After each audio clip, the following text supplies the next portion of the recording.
Chris Conway, Head of Research and Trading at the Australian Stock Report, live in Melbourne today. Chris, the authorities have really got their work cut out in China. And to your mind, how long is this likely to continue, these extremes of volatility? And how helpful is it to even be focusing on it? Or should we perhaps be taking a step away from this and putting it into greater context versus the broader Chinese economy? Good morning, Carson. Yeah, look, in terms of how long the uncertainty and the volatility will remain, that's like asking how long is a piece of string. Obviously, the measures that China and Beijing have taken so far haven't had a great impact in terms of controlling the market. I don't expect that they will for any time particularly soon either. There's still a lot of fear in the Chinese market, and I expect some panic selling to continue.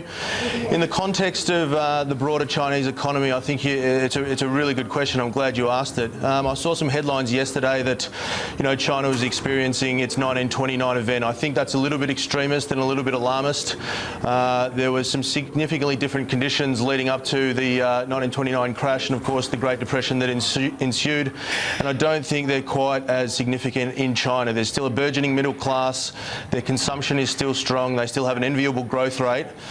So like I said, I think some of those headlines were a little bit alarmist in terms of where the Chinese economy is headed. It's just the first part of your answer is intriguing because it's almost a given, as you articulated it, that it's impossible to divine what kind of a moment is necessary to quell the fear.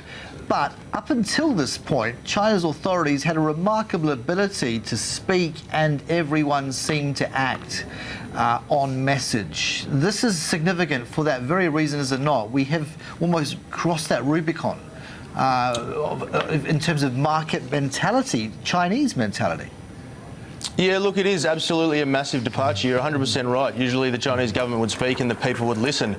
I guess when you put it in the context of 150% run-up like we saw over 12 months, of course, before the recent slide, exuberance was irrational. Same situation as happened in 1929 in the US, and when that happens, it's like a dam bursting. First there's a small crack and a little bit of water seeps through, but then all of a sudden the floodgates opened and the powers that be have no control over what's happening. And that's also evidenced by the fact of all these regulations they've put in place, suspending half the market, suggesting to people who own 5% of a company or more that they can't sell it for the next 6 months. They're not having a great deal of impact, and potentially in the short term they're making things worse because, as you say, it is a departure and it's actually highlighting to the Chinese people that there are significant and real problems going on in the Chinese market. So yeah, it's a very difficult environment. The sands are moving under everyone's feet as we move forward in time, and I don't think anyone's got an answer. And I think the best thing that traders and indeed investors should do would be to err on the side of caution, wait till that resolves itself, and whatever form that takes, so be it, and then of course come back into the market when things are a little bit more settled. Well, in some respects you're part encouraging to come back in even now, saying, look, wait patiently for stocks you wanted to buy when the market was going to 6,000. And becomes, of course, day by day even cheaper. But everything has a sort of a floor price to it. If you just focus in on the domestics, what, to your mind, is the trigger to come in and actually start accumulate? Because you can sit there all day and do nothing otherwise. Yeah, no, you're 100% right. I think 53.20 on the ASX 200 is a point at which some people will start looking at coming back into the market. Again, though, it does all depend on those macro events. I mean, we've had Greece, China, iron ore, of course. The New York Stock Exchange overnight going down didn't help. There's a lot of fear out there. One thing I've been noticing with markets recently is that they have actually wanted to rally. Amid the Greece concerns last week, we saw a 3-session rally. Even yesterday, we saw a 50-point bounce from the early session lows before China came online. So there does seem to be some demand there, but I think investors and the bulls are just a little bit broken at the moment. But 53.20, due to nothing more than it being at a technical level, I think there'll be some support come in there. And like I said, those names that people wanted to buy when the market was 6,000, they've become significantly cheaper. I think the yield story is a story that people should still be looking at, so the banks and Telstra in particular, and some of the higher end healthcare names as well. well, because of course the falling Aussie dollar helps their profit margins. So there are some pockets of the market that I think will begin to look attractive, and yeah, like I said, for nothing more than a technical level, I think 53.20 is the point at which some people start to look more closely at it. And that match out, because it was notable yesterday, for instance, not to take it in isolation, but wondering whether that's a trend too. There was actually a step up in the selling in those critical sort of 5-7 minutes after market close as the settlement was all being finalised. Do you take much from that? Because that seems to run against what you were saying before about, you know, wanting to rise as China came online, which is of course a different time occurrence. It's about 20 minutes time from here, not the end of the session. Yeah, look, the accelerating into the close was again just people de-risking, and of course, you know, obviously what's happened this morning is people de-risking even more. So, you know, again, the market events are fluid, and you always need to be on top of them, and they will have an impact. And right now, in this environment, things can change, maybe not by the minute, but certainly by the day. So you need to stay on top of all this stuff. So yeah, I mean, the message still is start looking. Don't look just yet. Wait for some of these issues to resolve themselves. And pass, or at least settle down. And like I said, I think that might be the point that coaxes investors back into the market. The time frame on that, though, you know, as I said before, that's trying to guess how long a piece of string is. I don't think there's a specific time frame. I think it's more about where the market arrives at in terms of its price action.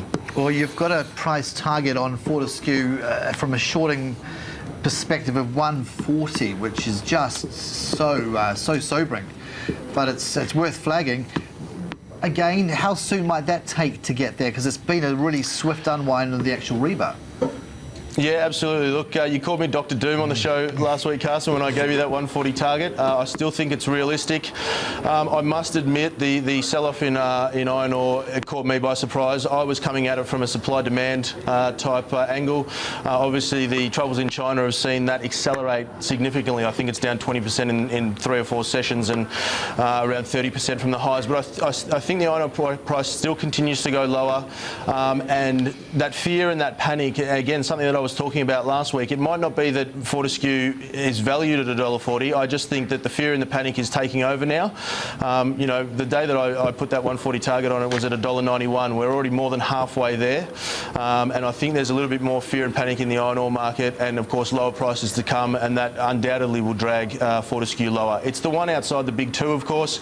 BHP and Rio aren't suffering anywhere near, or haven't suffered anywhere near as badly as Fortescue. But that's the one that everyone thinks is on the margin, and rightly or wrongly, I think they'll continue to sell it. So I think 140 is certainly realistic. The time frame, that was the point of your question.